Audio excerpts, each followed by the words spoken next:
সুপ্রভাত বন্ধুরা, কেমন আছেন? আশা করি সবাই ভালো আছেন, সুস্থ আছেন। আজকে দিনটা হলো 2 জুলাই আর বারটা হলো বৃহস্পতিবার। ঘুম থেকে ওঠার পর যেন একটা তাড়াহুড়ো লেগে যায়। ছেলেকে স্কুলে পাঠানো, তাড়াতাড়ি করে টিফিন বানিয়ে দেওয়া, এটা এক রোজের কাজ। মানে অন্তত সপ্তাহে 5 দিন, 2 দিন একটু রেস্ট থাকে, শনি রবিও স্কুল ছুটি থাকে। আর বাকি দিনগুলো যেন চরকির আকারে ঘুরতে থাকি। তো সকালবেলা ছেলেকে স্কুলে পাঠিয়ে দিয়েছি, তখন আর ব্লগটা শুরু করতে পারিনি। ছেলেকে স্কুলে পাঠিয়ে দিয়ে এক গাদা জামা কাপড় ওয়াশিং মেশিনে দিচ্ছি। এইবারে শুরু হবে কাচাকাচির পর্ব। ভালো হয়েছে একটা মেশিন থাকলে কি যে নিজেকে কাচতে হচ্ছে না। আমি একবারে অনেকগুলো জামা কাপড় জমিয়ে নিই, তারপরে একেবারে কাচতে দিই। আমাদের ওয়াশিং মেশিনটা থাকে একদম নিচের তলায়, আর আমাদের ছাদে মেলতে গেলে 3 তলার ওপর এই জামা কাপড়গুলো নিয়ে উঠতে হয়। বেশ কষ্টকর, হাঁপিয়ে গেছি ওই জন্য উঠে। আস্তে আস্তে জামা কাপড় মেলছি।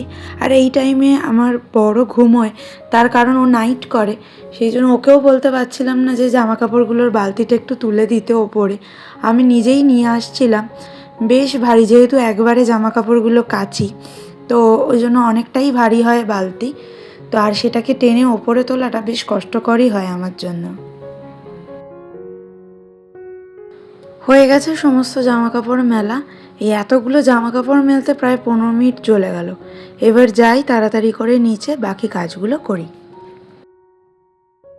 বাড়িতে পড়ে রয়েছে অনেক কাজ, কিন্তু একটা এমার্জেন্সি কারণে একটু বেরোতে হলো।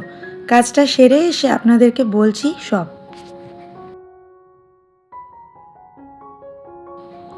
আজকে একটা কাণ্ড ঘটে গেছে। সেটা হলো, আমার ছেলে স্কুলের বাস আজকে টাইমের আগে চলে এসছে এবং আমাকে ফোন করেছিল যে তাড়াতাড়ি নিয়ে আসার জন্য। কিন্তু আমি যতটা পারছি তাড়াতাড়ি করে ওকে নিয়ে গেছি। আমি যদিও নিয়ে যাই না, আমি রেডি করে দিয়েছি, আমার শ্বশুরমশাই নিয়ে যায়। তো গিয়ে দেখছে যে বাস বেরিয়ে গেছে, ওখান থেকেই আমাকে ফোন করেছিল। তো আমি বললাম যে ঠিক আছে, তুমি ওকে নিয়ে বাড়িতে চলে আসো, আমরা ওকে দিয়ে আসছি। কিন্তু আমার শ্বশুরমশাই ভাবলো যে বাড়িতে নিয়ে আসলে যদি দেরি হয়ে যায়, তো উনিই ছেলেকে নিয়ে স্কুলে চলে গেছেন। তো আমি ভাবলাম বাস তো টাইমের অনেক আগে এসছে, তো ওনার তো উচিত ছিল যে বাসের লোকের যে একটু আমাদের জন্য ওয়েট করা। আমি যদিও বলছিলাম আমরা তাড়াতাড়ি আসছি, কিন্তু ওয়েট না করেই সে চলে গেছে। তাই জন্য আমি জোর করে বরকে তুললাম ঘুম থেকে এবং বললাম যে এটা নিয়ে একটা কমপ্লেন করা উচিত, অন্তত স্কুলকে জানানো উচিত যে এইরকম ঘটনাটা ঘটেছে, এটা যেন ফার্দার না ঘটে। সেই জন্যই আমি তড়িঘড়ি করেই সকালবেলা সব কাজ ছেড়ে আগে গেছিলাম স্কুলে। তো এই কমপ্লেনটা করে আসলাম। তখন যদিও আমি কমপ্লেন করেছিলাম, মানে এইটুকু অন্তত রিকোয়েস্ট করেছি যে ছোটো বাচ্চা তো অনেক সময়ই টাইমের এদিক ওদিক হতে পারে, ওরা অনেক সময় ঘ্যান ঘ্যান করে, রেডি হতে চায় না। তো বাস যদি কোনো কারণে আগে এসেও যায়, বাসের উচিত একটুখানি ওর টাইম অনুযায়ী দাঁড়ানো। ওর যে টাইম, আমি ওকে ঠিক সেই টাইমের মধ্যেই বাস স্ট্যান্ডে পাঠিয়ে দেবো। দেরি হবে না, দেরি হলে তো অবশ্যই আমি মেনে নেব যে আমার দেরি হয়েছে, বাস বেরিয়ে গেছে। কিন্তু যদি আমি কখনো মানে বাস আগে চলে আসে, তাহলে তো বাসের উচিত না যে বাস একটু ওয়েট করবে। তো সেটাই আর কি বলে এলাম স্কুলে। বাড়ি এসেই ঝটপট করে রান্না বসিয়ে দিয়েছি। আজকে আমাদের সিম্পল মেনু, ঢ্যাঁড়স ভাজা, ডাল আর ডিমের ঝোল।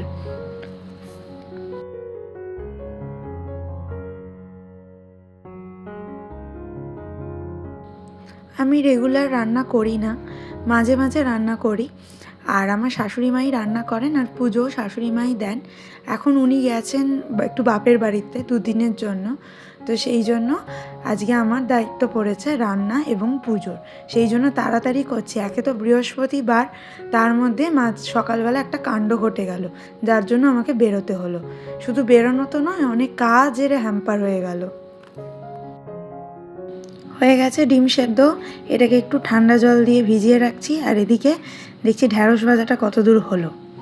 ঢ্যাঁড়সটাও মোটামুটি হয়ে এসছে, আর একটু হবে ভাজা, একটু কালো কালো রং হবে। যাক, এটা আস্তে আস্তে হচ্ছে, চাপা দিয়ে দিয়ে করছি।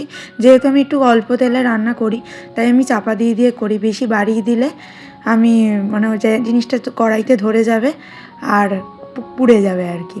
তো আমি ওটা মানে দরকার নেই, অল্প তেলই খাওয়া ভালো। সেই জন্য আমি চাপা দিয়ে দিয়ে কম আঁচে রান্না করি।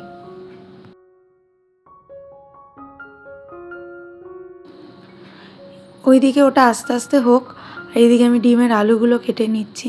প্রচণ্ড তাড়াতাড়ি হাত চালাচ্ছি, কারণ অলরেডি দেরি হয়ে গেছে। কিছু মানুষ আছে যাদের কথা বলার ধরনটাই এমন থাকে, প্রথমেই তারা এমনভাবে কথা বলে দেয় যে তাদের সাথে যে ঘুরিয়ে একটা ভালো করে কথা বলবো বা ভালো করে উত্তর দেবো, সেটারই আর ইচ্ছা করে না। খ্যাঁক খ্যাঁক খ্যাঁক খ্যাঁক করে কথা বলে। হ্যাঁ, তার জন্য অনেক সময় কী হয়, আমাদের হঠাৎ করেই রাগ এসে যায় তাদের একবার কথা শুনি। এই যে বাসের যার বিষয়ে কমপ্লেনটা করতে গেছিলাম, তিনি একজন বয়স্ক মানুষ। যাওয়ার পর তিনিও আমাদের কাছে সরি চেয়েছেন। সেটা আমরা চাইনি যে সে আমার কাছে সরি চাক, বা তার কোনো ক্ষতি আমরা চাইনি, বা তাকে চাকরি থেকে বের করে দিক বা কিছু বলুক, সেটাও না। কিন্তু তার কথাবার্তা এতটাই বাজে, যখন সে আগে আগে চলে আসে, সে এমনভাবে বলে যে আপনারা দেরি করছেন কেন, দেরি করছেন কেন। আসলে কিন্তু আমি দেরি করিনি, উনি সময়ের আগে চলে এসছেন। তো এটা উনি মানতেও চান না, আর প্রচণ্ড খেকিয়ে উত্তর দেন। আর একটু মানে যেহেতু আমার বাচ্চা, সেহেতু আমার একটা তাড়া লেগে যায় যে কি করে সে স্কুলে পৌঁছবে, বা স্কুল থেকে আসার সময়ও তার একটা এমন ব্যবহার, যদি দাঁড়িয়ে না থাকা হয় কেউ বাস স্ট্যান্ডে, তাহলেও সে এমনভাবে ফোন করে বলতে থাকে যে একটু দাঁড়িয়ে থাকতে পারছেন না আগে থেকে। মানে কথা বলার, মানুষের বলে না, মানুষের ব্যবহারই মানুষের পরিচয়, সেটাই হচ্ছে ব্যাপার। তো তার বিষয়ে সে আমাদের আলাদা কিছু ক্ষতি করেনি, কিন্তু তার ব্যবহার যেন আমাকে মানে খুবই খারাপ লাগিয়েছে। সেই জন্যই তার ব্যাপারে আমরা বলতে গেছিলাম। তো ওখানকার টিচারও বলেন ওনার কথা বলার টোনটাই এরকম। যাই হোক, টোন যাই হয়ে থাক, কিন্তু আমরা যখন শুনছি, আমরা তো আর জানতাম না ওনার টোন এরকম। তো আমরা একটা বাইরের মানুষ হিসেবে যখন শুনছি, তখন আমাদের সেটা খারাপ লেগে যাচ্ছে। হ্যাঁ, সেই জন্যই আরও ওনার সম্পর্কে বলতে যাওয়া আমাদের স্কুলে।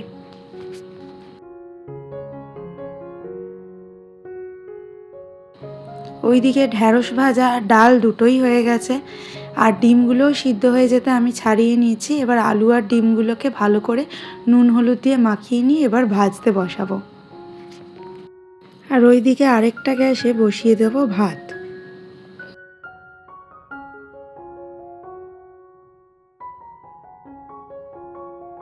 হয়ে গেছে ডিমগুলো ভাজা, এবার একটাকে তুলে নিয়ে এবার আলুগুলো ভাজতে বসাবো।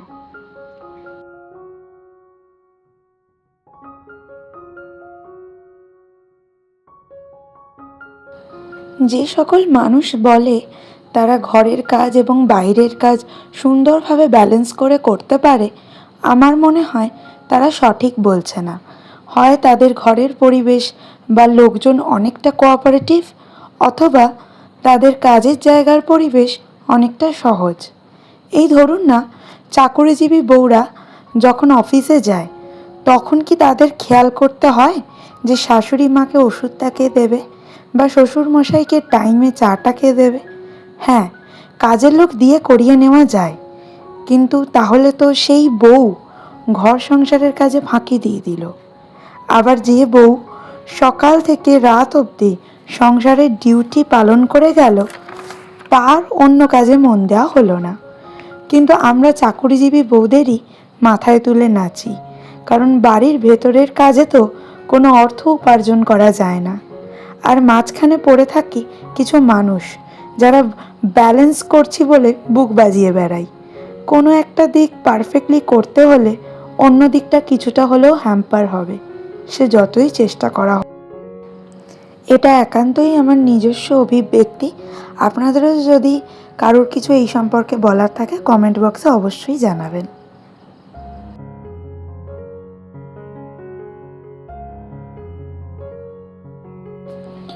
গল্প করতে করতে ওদিকে ডিমের ঝোলের কারিটাও হয়ে এসছে। তেলে জিরে ফোড়ন, গোটা গরম মশলা ফোড়ন দিয়ে পেঁয়াজ, আদা, রসুন একসাথে পেস্ট করে দিয়ে দিয়েছিলাম। তারপরে ঘরোয়া যে মশলাগুলো রয়েছে, লঙ্কা গুঁড়ো, লঙ্কা মানে কাশ্মীরি লঙ্কা গুঁড়ো, যেহেতু ছেলে আমার খায়, জাস্ট রঙের জন্য কাশ্মীরি লঙ্কা গুঁড়ো, হলুদ গুঁড়ো, জিরে গুঁড়ো, নুন দিয়ে আমি ভালো করে মশলাটাকে কষিয়ে আলুগুলোকে দিয়ে দিলাম। ডিমগুলোকে এখন দিইনি। এবার আলুগুলোর সাথে মশলাগুলোকে ভালো করে কষিয়ে নিয়ে দিয়ে দেবো গরম জল। আলুগুলো একটু সিদ্ধ হোক, তার জন্য একটু ঢাকা দিয়ে দিয়েছি।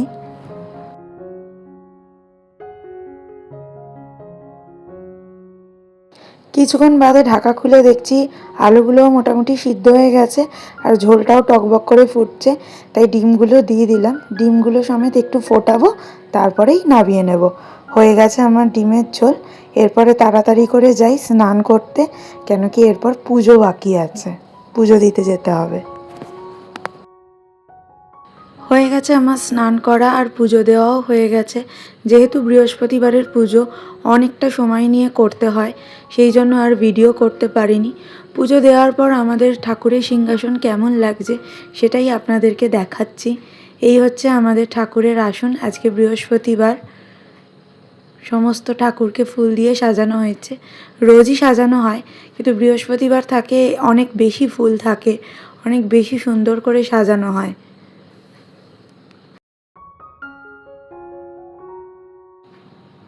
भरा बादर महाभादर सुन्न मंदिर मोर झंझा घन गर्जंती संतते भुवन भरी बरिखंतिया कांत पाहुन বিরহ দারুণ সগনে খরসর হন্তিয়া। বিকেলবেলা ছাদে হাঁটতে হাঁটতে রবীন্দ্রনাথের কতগুলো লাইন মনে পড়ে গেল। সত্যি মানুষটা কি ছিল না? প্রত্যেকটা পরিবেশে যেন তাকে নতুনভাবে অনুভব করি।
সন্ধে দিতে এসে দেখি কি প্রচণ্ড হাওয়া দিচ্ছে।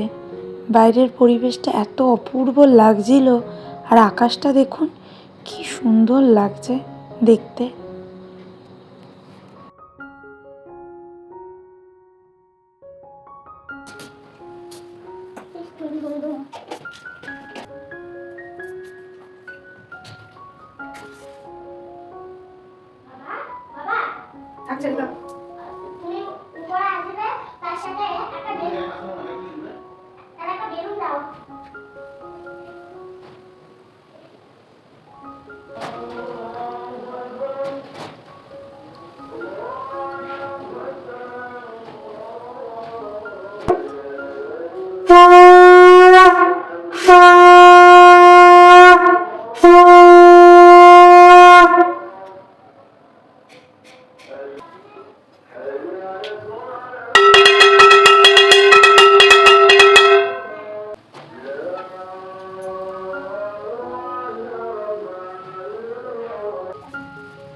সন্ধে দিয়ে চলে এসেছি নিচে। এবার ছেলের দুধটা একটু গরম করব। ইন্ডাকশানে কোনো বাসন বসানোর আগে অবশ্যই তলাটা মুছে নেবেন বাসনের, তাহলে জল থাকে না আর ইন্ডাকশানটাও তাড়াতাড়ি খারাপ হয় না। আর তার সাথে সাথে একদিকে চা বসিয়েছি আর একদিকে একটু ফ্রাইড ম্যাগি বানাবো, সেই জন্য ম্যাগিটা সিদ্ধ করতে বসিয়েছি।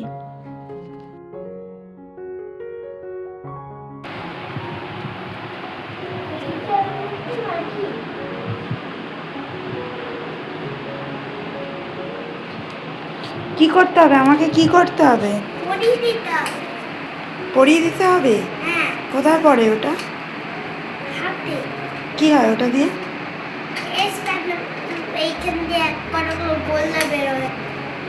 গোল্লা বেরোয়? বাবার লিকার চা রেডি। আমাদের বাড়িতে বাবা আর মা ছাড়া কেউ চা খায় না। আমি তো খাইই না, আমার বর মাঝে সাঝে খায়, খুব একটা খায় না। তো আপাতত বাবাকেই চা দিলাম। আর ডিমটা ওখানে রেখেছি, ফ্রাইড ম্যাগি বানাবো বললাম, সেইটার জন্য।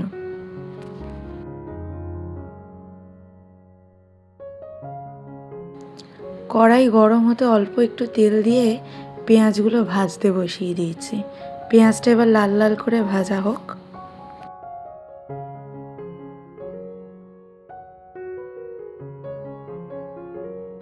পেঁয়াজটা মোটামুটি ভাজা হয়ে গেছে, এরপর আর তেল দেবো না।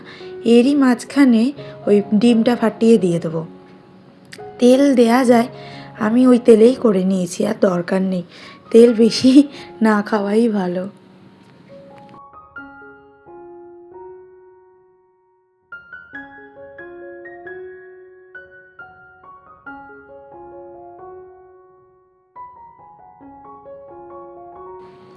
মশলা দিয়ে অল্প একটু নেড়ে চেড়ে এবার সিদ্ধ ম্যাগিটা দিয়ে দেবো।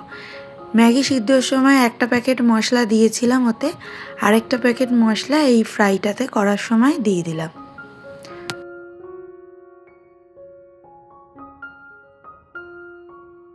হয়ে গেছে আমার ম্যাগি রেডি। এবার বাবাকে আর আমার বরকে দিয়ে দেবো। ছেলেকে খাইয়ে নিয়ে এবার পড়তে বসাবো। তো আজকের ব্লগটা এই পর্যন্তই রাখছি। কেমন লাগছে আমার ব্লগ কমেন্ট করে অবশ্যই জানাবেন। আজকের মতো আসছি।